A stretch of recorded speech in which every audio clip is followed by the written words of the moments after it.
ഇന്നലെ എൻ്റെ ബർത്ത്ഡേ ആയിരുന്നു കേട്ടോ. സർപ്രൈസ് എന്ന് വെച്ചാൽ ഇതുപോലെ ഒരു സർപ്രൈസ് ഞാൻ പ്രതീക്ഷിച്ചില്ല. സർപ്രൈസ് ആയിട്ട് ഒരു കേക്ക് മേടിച്ചിട്ട് വന്നു കേട്ടോ. അങ്ങനെയാണല്ലോ ഇപ്പോൾ നിങ്ങളും ഇപ്പോൾ വിചാരിച്ചിട്ടുണ്ടാവുക. പക്ഷെ അതല്ല കേട്ടോ സത്യം. ഞാനും ഇക്കയും കുട്ടികളും കൂടെ പോയി മേടിച്ച ഒരു കേക്കാണിത്. അപ്പം ഞാൻ വെറുതെ എൻ്റെ ഒരു ആഗ്രഹം ഇതാക്കാൻ വേണ്ടിയിട്ട് സർപ്രൈസ് ആയിട്ട് തരാൻ പറഞ്ഞാണ് കേട്ടോ.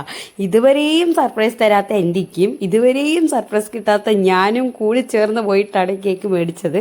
അങ്ങനെ കുട്ടികളെല്ലാവരും കൂടെ പോയി കേക്ക് മേടിക്കാൻ പോയിട്ടാണ്. എനിക്ക് പിന്നെ കേക്കിനോട് അത്ര താല്പര്യം ഇല്ലാത്തതുകൊണ്ട് വേണ്ടാന്ന് പറഞ്ഞു. പിന്നെ ബർത്ത്ഡേ ആയിട്ട് കേക്ക് മുറിക്കാതെ എങ്ങനെയെന്ന് പറഞ്ഞിട്ട് കുട്ടികൾക്ക് വേണ്ടി മേടിക്കാൻ പോയത് കേട്ടോ. ഇത്രയും കേക്ക് ഉണ്ടായിട്ടും അവർക്ക് ഇഷ്ടത് ബ്ലാക്ക് ഫോറസ്റ്റ് ആണ് കേട്ടോ. അങ്ങനെ ഒരു ചെറിയ കേക്കാണ് മേടിച്ചത്, ഒരുപാടൊന്നും വലുത് മേടിച്ചില്ല.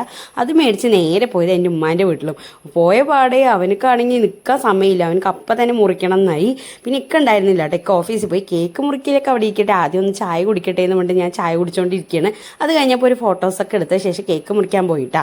രണ്ടാൾക്കാണ് എന്നെക്കാളും ആക്രാന്തം. എനിക്കാണ് പിറന്നാൾ, അവർക്കാണ് പിറന്നാളെന്ന് അറിയാതെ. അങ്ങനെ കേക്ക് മുറിച്ചിട്ട് ഒരെണ്ണം പോലും എനിക്ക് തന്നില്ല. ലാസ്റ്റ് എൻ്റെ അമ്മ എനിക്ക് വായിൽ തന്നിട്ട്. എൻ്റെ അമ്മ മാത്രമാണ് എൻ്റെ വായിൽ വെച്ചത്, ബാക്കി ഒരെണ്ണം എനിക്ക് വായിൽ വെച്ചെന്നില്ല കേട്ടോ. അങ്ങനെ എല്ലാത്തിനും കൊടുത്ത് അവർ മുറിക്കലായി കേക്ക്. പിന്നെ ഉമ്മ എല്ലാ പിറന്നാളിലും എനിക്കൊരു ഡ്രസ്സ് തരലുണ്ട്, അത് നിർബന്ധമാണ്. അപ്പോൾ അങ്ങനെ ഒരു ഡ്രസ്സും എൻ്റെ ഉമ്മ എനിക്ക് തന്നു കേട്ടോ. അപ്പോൾ ആ ഡ്രസ്സ് ഞാൻ നേരത്തെ കണ്ടുവെച്ച ഒരു ഡ്രസ്സാണ്. അപ്പോൾ അത് എൻ്റെ ഉമ്മ എനിക്ക് തരാം കേട്ടോ ബർത്ത്ഡേ ആയിട്ട്. പിന്നെ ഉപ്പാൻ്റെ സമ്മാനം തൽക്കാലം അവിടെ ഇരിക്കട്ടെ.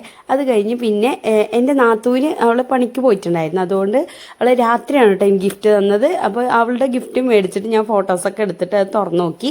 അപ്പോൾ അത് ഇയർപോഡാണ് കേട്ടോ. എനിക്ക് ഭയങ്കര ഇഷ്ടമായി. എൻ്റെ പൊട്ടിക്കിടക്കായിരുന്നു. കറക്റ്റ് സമയത്ത് തന്നെ നാത്തൂന് നല്ലൊരു ഗിഫ്റ്റ് തരാൻ തോന്നിയത് നല്ല കാര്യം.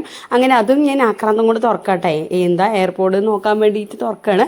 അങ്ങനെ അതും എനിക്ക് ഇഷ്ടപ്പെട്ടു കേട്ടോ. അങ്ങനെ എനിക്ക് നല്ല ഗിഫ്റ്റുകളായിരുന്നു ഇന്നലെ കിട്ടിയത്. അങ്ങനെ എൻ്റെ തട്ടി മുട്ടി 30ാമത്തെ പിറന്നാളാണ് കേട്ടോ ഇന്നലെ കഴിഞ്ഞത്. അപ്പോൾ അങ്ങനെ എൻ്റെ പിറന്നാളും കഴിഞ്ഞു. അപ്പോൾ അടുത്ത വീഡിയോയിൽ കാണാം. ബൈ.